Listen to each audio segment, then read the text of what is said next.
Hi, Gemini, Sun, Moon, and Risings. Welcome to your August 2022 forecast. My name is Cailin, and today I'm going to be using tropical astrology and the whole sign system to cover the major transits that are coming up for this month. So you can watch this horoscope if you are a Gemini rising, like myself, or if you are a Gemini Sun or Moon. I would always recommend that you start off with your ascendant sign horoscope first and foremost, because it will be the most accurate for you overall. Having said that, if you are a Gemini sun, this horoscope will tell you about your career, your public self, and your life goals, whereas your moon in Gemini horoscope will tell you more about your relationships, your family life, home life, as well as your emotional health and well-being. So now let's get into the horoscope. On the 1st/2nd of August, depending where you live in the world, Mars is going to form a conjunction with Uranus at 18 degrees in the sign of Taurus, and this will be occurring in your 12th house. I covered the Mars, Uranus, and North Node conjunction in explicit detail at the end of my July reading, so feel free to go and check that out if you like. Essentially, this this conjunction is a continuation from that, but now Mars will be exact, exact in its conjunction with Uranus. So what this means is that you guys, including myself, because I'm a Gemini rising, can be finally able to cut out self-sabotaging behavior. This can lead to a psychological breakthrough. This can also lead to sudden intuitive and psychic abilities coming on. So maybe you guys will have some sort of clairvoyant experience, or maybe a claircognizant experience, or maybe you will recognize that you're receiving some sort of message from the other side. So this could be from someone who has passed over, or this could even be from someone that you've never met. And on a different level, you could have a huge breakthrough when it comes to using divination or your understanding of astrology. So the 12th house is one of the houses which is connected to divination and the unseen and the occult. So this could see you experiencing some sort of epiphany or download of information. And on a different note, this could just come through via meditation or during a dream, or when you are in a very relaxed state, or maybe even if you're under the influence. So with this particular conjunction, this can see you working on something behind the scenes, maybe like a secret project. And this could be related to work, because Mars rules over your 11th house, which is work.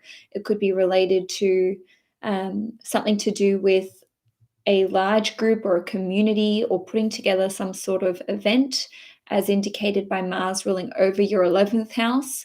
And with the involvement of Uranus, this really just highlights the importance of astrology in your life, as it does mine naturally as an astrologer.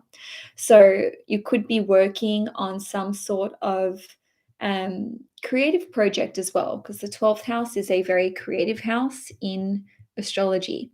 Now, on on the 2nd and the 3rd of August, Venus is going to sextile Uranus, and Venus is going to make a sextile to Mars. So Venus will be in Cancer, making a sextile to Uranus and Mars in Taurus. So essentially, this can see you having some sort of, receiving some sort of assistance or an opportunity that comes through, and this could be connected to a paid opportunity, or someone coming through and helping you financially or with their resources, or maybe it's to do with receiving a valuable or a possession which is going to aid you in some way. So this is basically representing that help is along the way with respect to this Mars, Uranus, and North Node conjunction. So basically, the energy will be really potent from even the end of July or middle of July through till the first week or two of August. So I'm sure many of you Geminis are going to be brainstorming, but sort of like doing this in secret or in the privacy of your own home, or maybe you'll be in like a lab or a studio, or just sort of like working on ideas while you're sleeping or while you're meditating. I know I do this myself. I'll sort of like, be processing things in my dreams, or I'll have like a good idea for business, or, for something to do with astrology that will come through while I'm asleep or while I'm meditating. So, what I would encourage you Geminis to do is, especially around, the last few days of July and the first few days of August, carve out time in your day to basically just turn off the monkey brain, if you will. So, even if you are not good with meditating, just sitting in silence and turning the phone off and not looking at screens and really just being alone with your own thoughts, this is where those breakthroughs are going to come through for you, and these like great ideas. And, even as I'm saying this now, I didn't plan to say that. This just sort of came to me. So, I'm definitely going to be making time to do that for myself, because I've had all these ideas that I haven't really been able to, um, I suppose, collate or put together in some kind of cohesive way. So, I sort of see this transit as all your good ideas that you've had finally like coming together as a whole, especially because the 12th house rules over the collective. So, this is almost like piecing things together which don't seem connected, but they are interconnected somehow. So, this might even be a good time for you to write out your plans for the future, as indicated by Mars ruling over the 11th house and Uranus ruling over the ninth house. Maybe you'll want to like write it down on post-it notes and just have everything together, and then you can kind of play around with it and, you know, create like your own sort of mind map. Okay, so on the 4th of August, Mercury, which is our ruling planet, is going to enter the sign of Virgo, and it will be there in your fourth house until the 25th of August, sorry. Let me just double check that one. Yes, until the 25th of August. Normally I don't mention Mercury changing signs because it spends about 3 weeks in each sign, but I really wanted to highlight this transit because Mercury is exalted in the sign of Virgo. It rules over the sign of Virgo. And what that translates to is that Mercury loves itself sick when it's in the sign of Virgo. So this is when Geminis can feel at their best mentally and intellectually. And essentially, with Mercury being in your fourth house, you can basically initiate some sort of relocation process or changes to your property and living circumstances. So, some of you may be moving out of your home or a home, even if it's not yours, or you may be moving in with someone else. You may be moving into a new rental. You could be buying property. You could be selling property. Please send your good thoughts towards me, because I've been looking to purchase a property for a very long time, and I will do the same for you guys who are wanting to move. And for some of you, you could be investing in new technology to install or implement around the home. So maybe you're looking at installing cameras or some sort of surveillance system. Maybe you're just looking at getting a new TV or new technology for your home, because Mercury rules over technology. Having said that, in Vedic astrology, the fourth house rules over vehicles. And this is still a tropical astrology reading. This is still a Western astrology reading.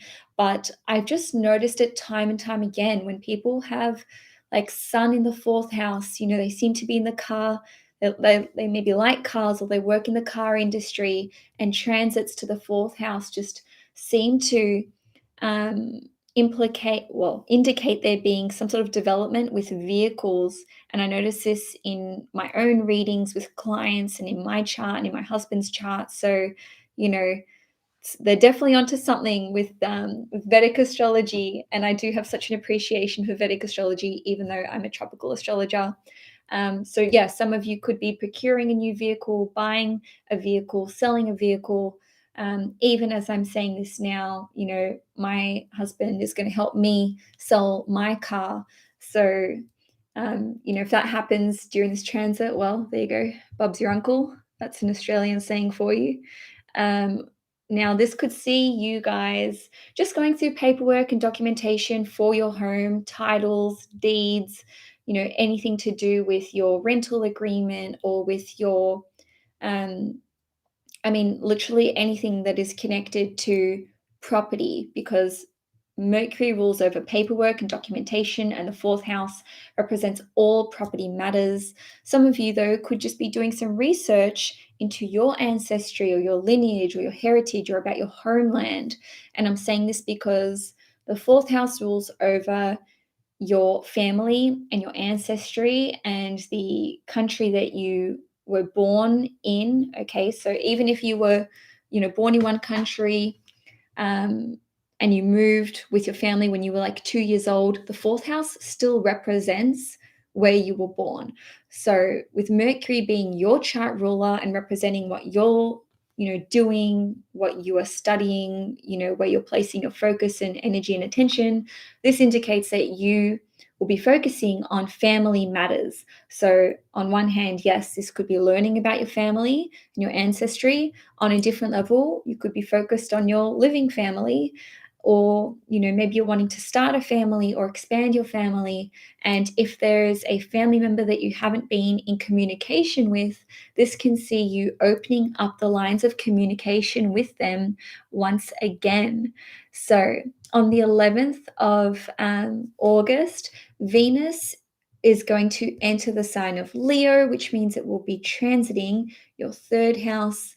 And wherever Venus goes, this represents things going well. We enjoy the energy of that house and what that house rules over. So Venus is the lesser benefic in astrology, which means that it brings abundance, blessings, prosperity. Jupiter is the greater benefic, so that's like good fortune and luck on a larger scale. But Venus is like the sweetness of life and your ability to enjoy something. It also represents um, creativity, sensuality, nature, and relationships, as well as finances and resources.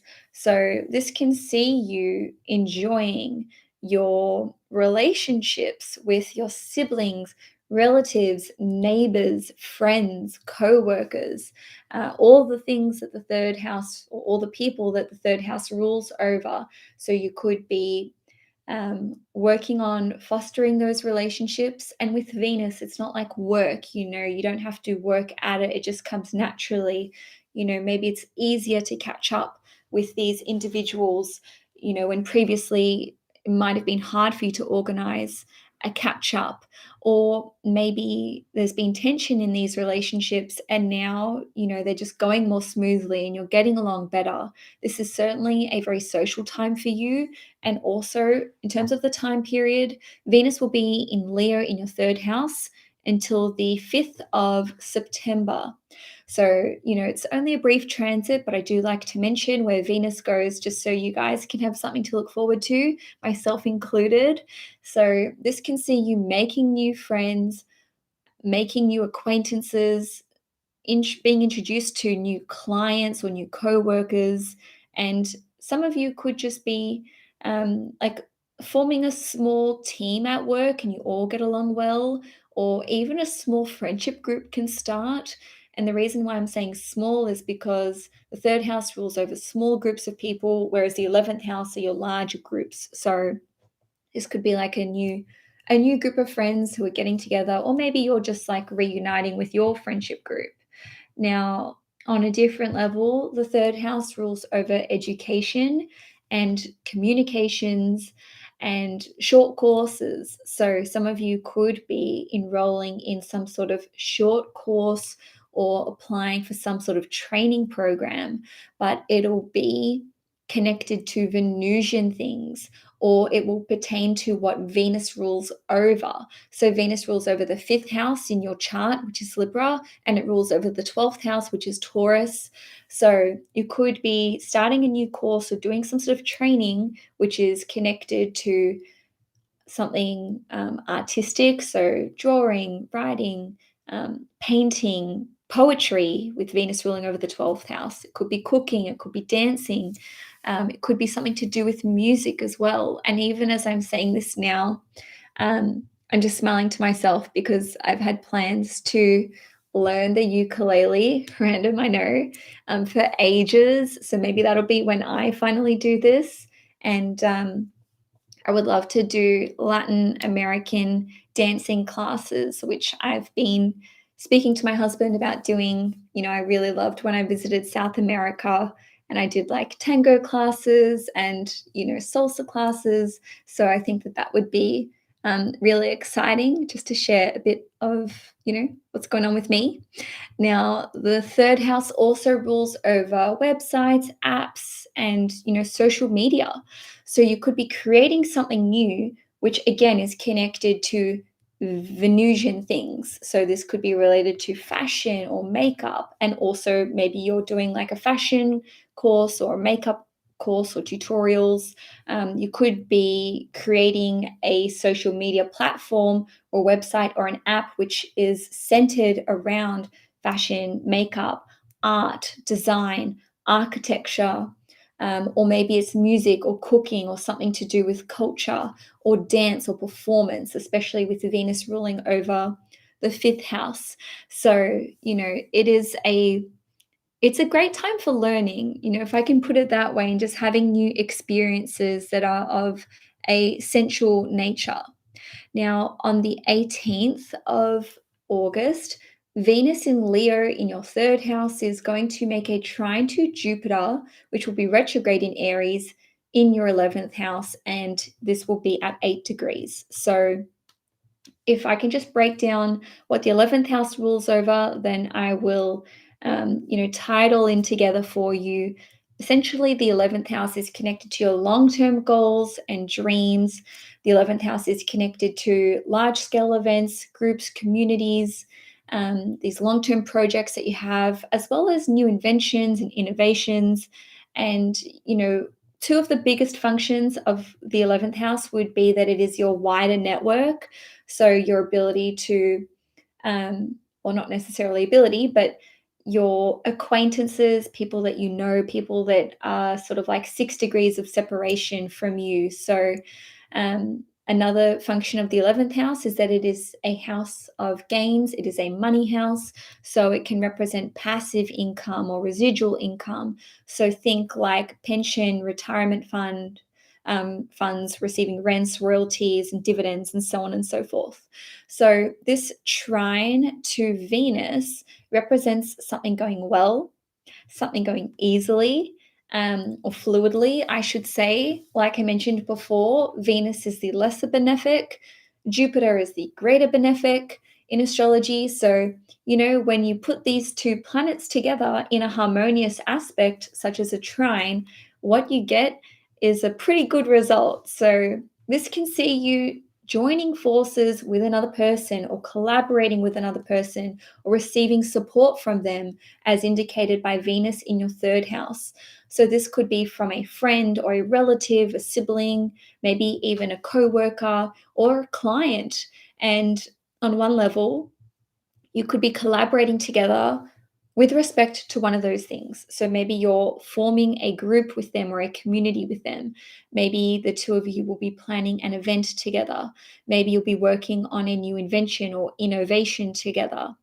Or perhaps this person could just be providing support to you, with Jupiter being in your 11th house and the 11th house ruling over, being a money house and representing beneficiaries. Benefactors, I mean to say. This person could be investing in your long-term goals and dreams. They could be financially backing you or contributing to, let's say, like a long-term project or a Kickstarter program, or, just putting the initial deposit down to work on receiving some sort of financial aid or support. Maybe you're going to be applying for some sort of scholarship as well, or financial support from a large group or organization. And essentially this can see you getting your dream up off the ground, especially because Jupiter will be retrograde. So maybe this will be um, tying back into whatever was initiated when Jupiter first entered Aries, which was on the 10th of May, and just a hotspot date. Because Jupiter will be retrograde, if you jot down the 11th of February in 2023, or let's just say mid-February 2023, that is when Jupiter will hit 8 degrees once again. So maybe you'll be able to reap the rewards of whatever is happening around the 18th of August in 2022 in February 2023. Now, on the 20th of August, we are going to have Mars entering the sign of Gemini, and it will be in your first house.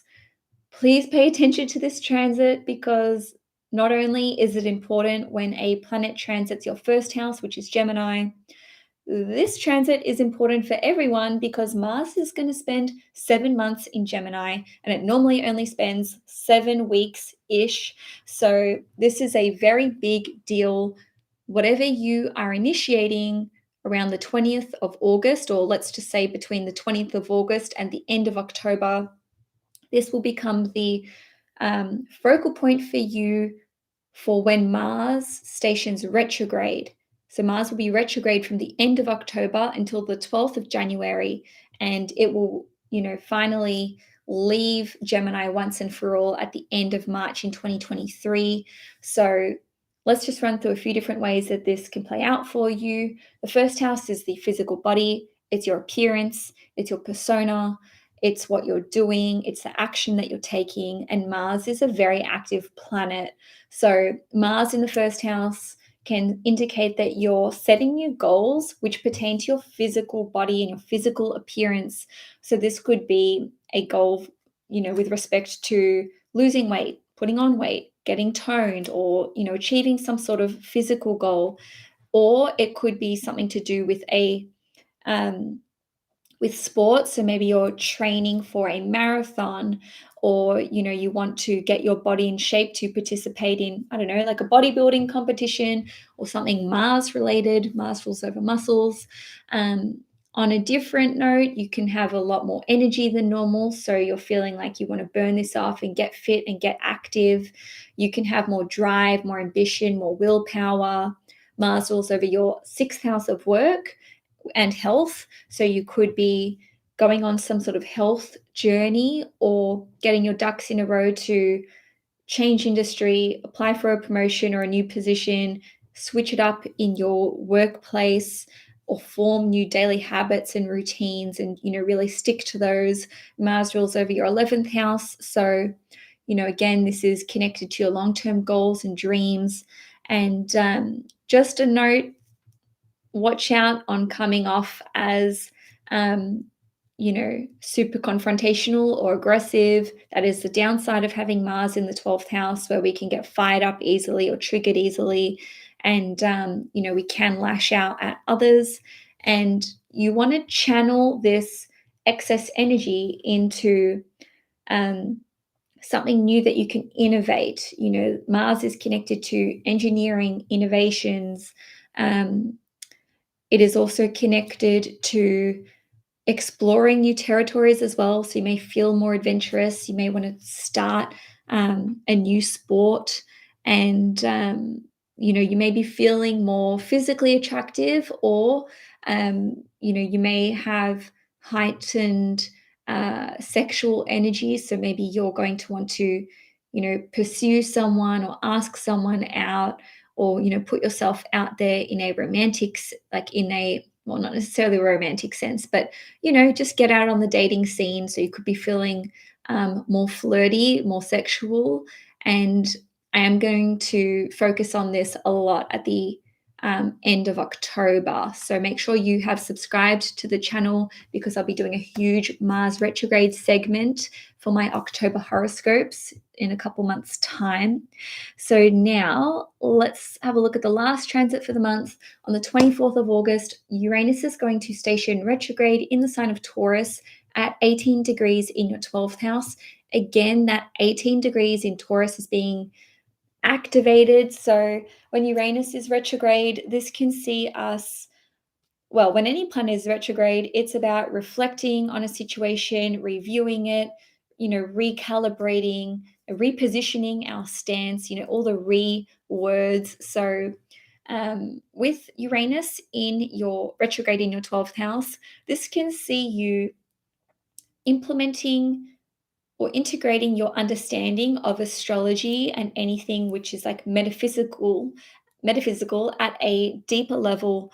So you're probably not going to feel this as much as the other signs because it is in the most intangible of houses, but you may just be having these flashbacks to dreams that you had or certain images that came to you in a meditation, or when you were under some sort of like trance like state, and maybe you're trying to make sense of them now. Maybe you're trying to unravel complex issues and problems while you are sleeping or meditating, or um, perhaps you are trying to cultivate your psychic abilities and your intuitive abilities further, because whenever a planet is retrograde, this is when we need to work harder to access the essence of that particular transit, or of that particular planet, I should say. So, in any case, Gemini, that's all I have for you for August 2022. Like I said before, please subscribe if you haven't already. And if you want to see more content on this channel, please give the video a thumbs up if you enjoyed it. And I will see you guys next month in September. And please remember, Mercury is going to go retrograde in September. So it's always a big deal for Geminis. Enjoy your month ahead, and I'll see you then.